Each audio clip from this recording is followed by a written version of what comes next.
अस्सलामुअलैकुम, मैं हूं तहमीना शेख। लाहौर में एक बड़ा ही दिल खराश किस्म का वाकया पेश आया है। दरियाए रावी में 40 साल की खातून रही होती है। सिविल डिफेंस के एहलकार दरियाए रावी में फौरन से जंप करते हैं, कूदते हैं और कूदकर इस खातून को पकड़ लेते हैं और इस डूबती खातून को दरिया के पानी से खींचकर बाहर निकाल लेते हैं और इसकी जान बच जाती है। अब ये नीम बेहोश है, पानी गया हुआ है नाक में, कान में, मुंह में। जैसे ही थोड़ा सा स्टेबल होती है, होश आती है इसको, तो यही एहलकार इसको पूछते हैं कि बीबी क्या नाम है आपका। बीबी कहती है मेरा नाम शबाना है और पूछती है कि मैं कहाँ हूँ, मैं तो मर रही थी। एहलकार पूछते हैं नहीं, आप जिंदा हैं और बच गई हैं। आपको किसी ने धक्का दिया था? शबाना कहती है नहीं, मुझे किसी ने धक्का नहीं दिया, मैंने तो खुद छलांग लगाई थी। मैं तो जिंदा नहीं रहना चाहती, मुझे क्यों बचाया आप लोगों ने?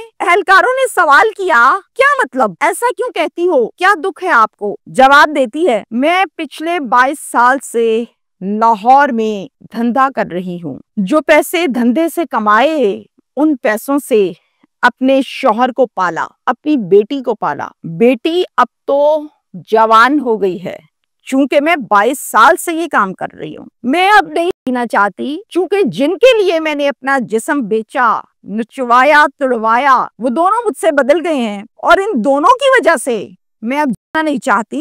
एहलकार पूछते हैं क्या हो गया, क्या कर दिया इन दोनों ने? शबाना जवाब देती है और जो तफसीलात बताती है। आप यकीन करें, जब आप इन्वॉल्व होके वो पूरी स्टोरी जो बचपन से शुरू होती है और उम्र रसीदा हो जाता है, इंसान 40 साल तक मैच्योर हो जाता है, जवानी नहीं रहती आगे, उस साल तक कहाँ कहाँ क्या क्या धक्के खाए, किस किस तरह पैसे कमाए, किसको दिए, पल्ले क्या बचा और अब तो चलने के फिरने के काबिल नहीं, जिसम आहिस्ता आहिस्ता कमजोर होगा। वो दुख जैसे जैसे मुझे इस खबर में पता चले, यकीन करें मैं जाती तौर पर बड़ी रंजीदा हुई, बहुत दुखी हो गई। आप लोग भी यकीनन दर्द दिल रखते हैं, आप लोग भी होंगे। तफसील से मैं आपको बताती हूँ कि मामला था क्या। शबाना कहती है मैं भक्कर की रहने वाली हूँ। मेरी माँ अपने आशिक के साथ घर से भाग गई थी। मेरी माँ तो घर से भाग गई, अब पीछे बचा मेरा वालिद। जो मेरा वालिद था वो अपनी मस्ती में मस्त रहता था, घर से बाहर ही रहता था। उसने हमें नहीं पूछा, ना हमारा ख्याल रखा। मैं अपनी चची के घर रही हूँ। मेरी चची और मेरे चचा,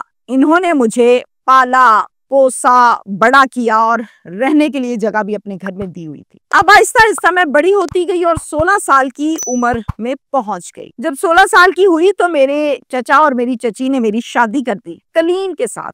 कलीम जो है मुल्तान का रिहायशी है। मैं रुखसत होकर अपने शौहर के घर मुल्तान गई थी शादी के बाद। कलीम रिक्शा चलाता था। अल्लाह ताला ने हमें एक बेटा अता फरमाया शादी के बाद, लेकिन वो कुछ दिन जिंदा रहा, बहुत बीमार था, कुछ मसाइल थी उसके पैदाइशी तौर पर, और कुछ दिनों के बाद वो अल्लाह को प्यारा हो गया। पीछे अब मैं और कलीम रह गई। एक ऐसा वक्त आया मेरी जवानी में कि हमारे माली हालात कमजोर से कमजोर होते चले गए। मेरा जो मियाँ है वो रिक्शा चलाता था। अब ये जो रिक्शा था वो भी हमारा जाती नहीं था, वो किस्तों पे लिया हुआ था हमने। अभी उसकी किस्तें काफी सारी रहती थी और अब आके हालात यहाँ तक आ गए कि हमसे रिक्शे की किस्तें भी नहीं दी जा रही थी। 2 माह से रिक्शे की किस्तें पेंडिंग थी और हम जिस घर में रहते थे वो घर भी किराए का था। उस घर का किराया भी 1, 2, 3 माह हो गए नहीं दिया गया। मालिक मकान रोज आकर जलील करता था और कहता था कि घर खाली कर दो। तकरीबन 1 लाख से 1.25 लाख का कर्ज हम पर चढ़ चुका था। कलीम भी परेशान और मैं भी परेशान। कलीम एक दिन मुझे कहता है शबाना यहाँ आओ, मेरे पास बैठो। मैं बैठ गई। मुझे कहता है शबाना मैं कर्ज के बोझ तले दबता चला जा रहा हूँ। कहती है मुझे पता है तुम परेशान हो तो मैं भी परेशान हूँ। कहता है मुझे नहीं समझ आ रही कि क्या किया जाए, और पैसे उठाएंगे तो मजीद कर्ज के नीचे आ जाएंगे। वाहिद तुम हो जो मुझे निकाल सकती हो मेरी इस मुश्किल से। मैंने कहा मैं कैसे निकाल सकती हूँ कलीम, मेरे पास तो पैसे नहीं है।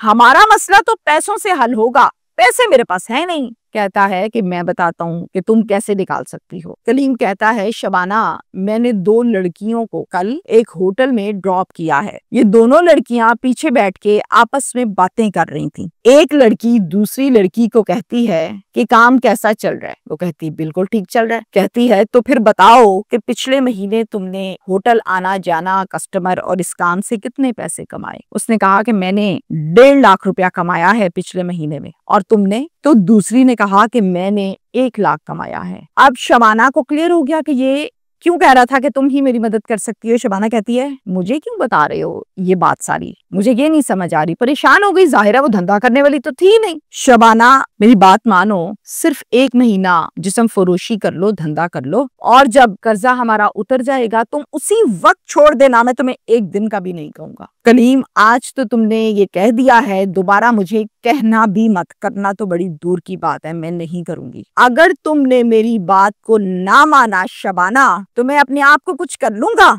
फिर तुम अकेली जिंदगी गुजारना, फिर तुम्हें पता लगेगा कि मेरा दुख क्या है। ये शौहर कह रहा है अपनी बीवी को। तौबा, बार बार मुझे इंसिस्ट करता, मजबूर करता, अपनी कस्में डालता, आंसू बहाता, हाथ जोड़ता। आखिरकार मैं मान गई। उसके बाद 3 माह लगे मुझे सारा कर्ज उतारने में, जिसमें रिक्शे की किस्तें हैं, घर का किराया है और कुछ घर के अंदर के हालात वाकयात हैं। कुछ छोटी मोटी चीजें भी बेच दी थी घर की।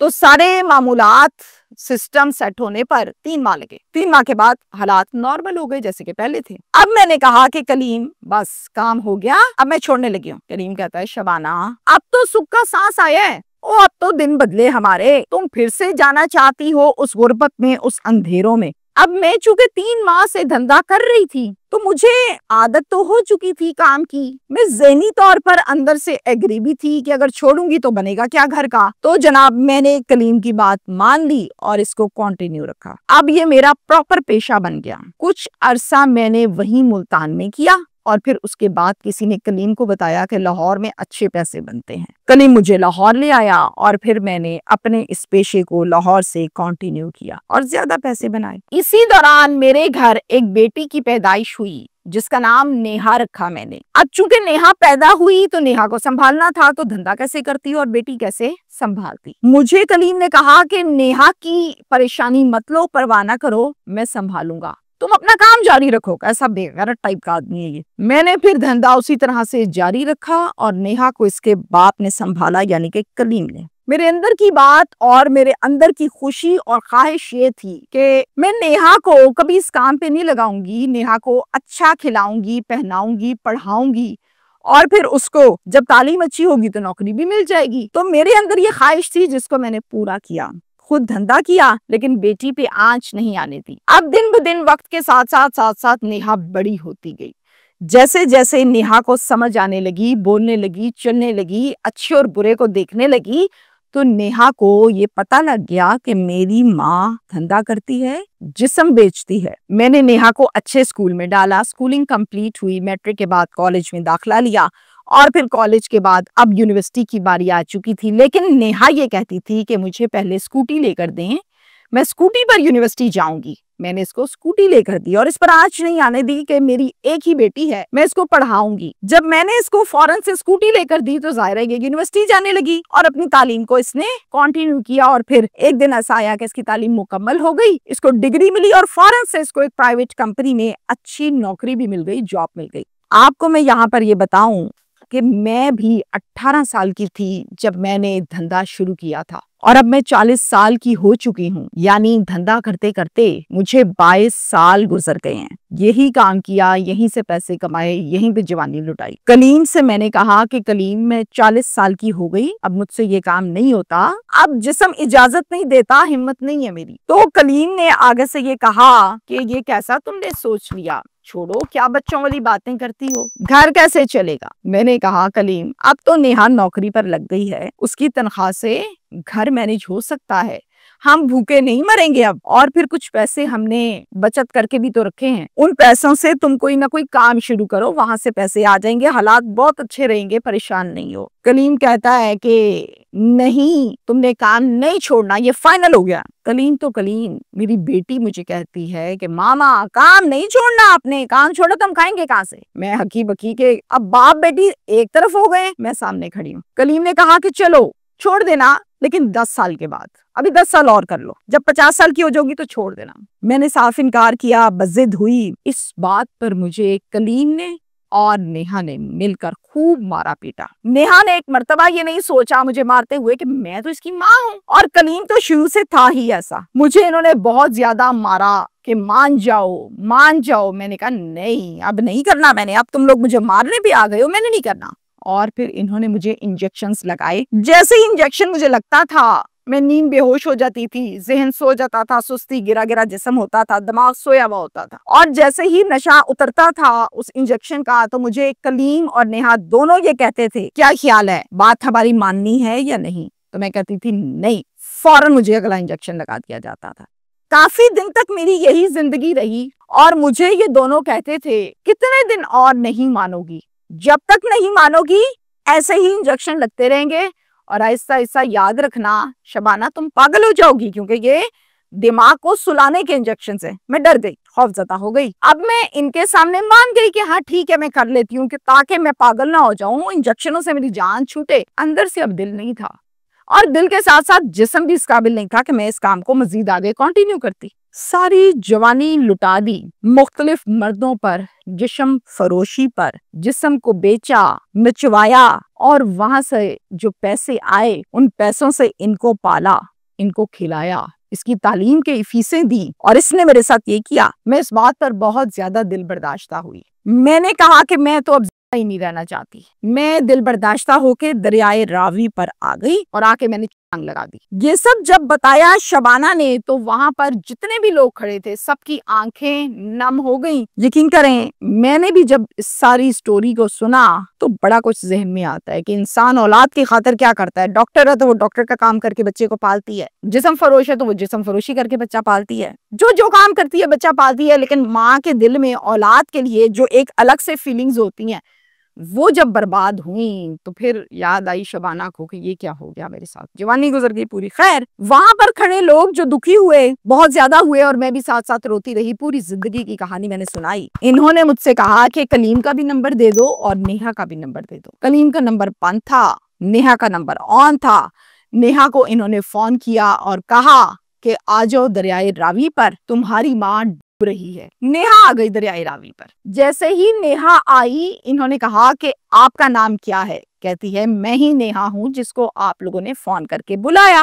अहलकारों ने समझाया कि ये माँ है बेटा तुम्हारी, इसने धंधा किया, इसने जिस्म फरोशी की, इसने अड्डा बनाया, कितने मर्दों के साथ गलत काम किया, लेकिन इसके बावजूद तुम इस रिश्ते को झुटला नहीं सकती। इसने तुम्हें अपने जिस्म से जन्म दिया, ये फिर भी तुम्हारी माँ है और इसका एहतराम तुम पर फर्ज है। मेरी बेटी को बहुत समझाया और उसे अपनी गलती का एहसास हुआ, और ये कहा कि आप लोगों ने मुझे समझा दिया, मैं आइंदा अपनी माँ को इस काम के लिए ना मजबूर करूंगी, ना बाप का साथ दूंगी, ना इंजेक्शन लगाऊंगी। अहलकारों ने वहीं पर खड़े होके 15 की कॉल की। थाना रावी रोड जो कि लाहौर में है, ये यहाँ की नफरी मौके पर पहुंची, और अहलकारों ने नेहा और शबाना को पुलिस के हवाले किया, ताकि बाकी तमाम के तमाम जो कानूनी मामलात है, कार्रवाई है, वो पुलिस खुद ही करती रहेगी। लास्ट लाइन और मेरा मैसेज शॉर्ट सा, अल्लाह ने रोजी रोटी देनी है और पेट भरना है और खा के सो जाना है। अगर किसी को नहीं मिली रोटी, या उसकी इतनी हालात खराब हो गए, सख्त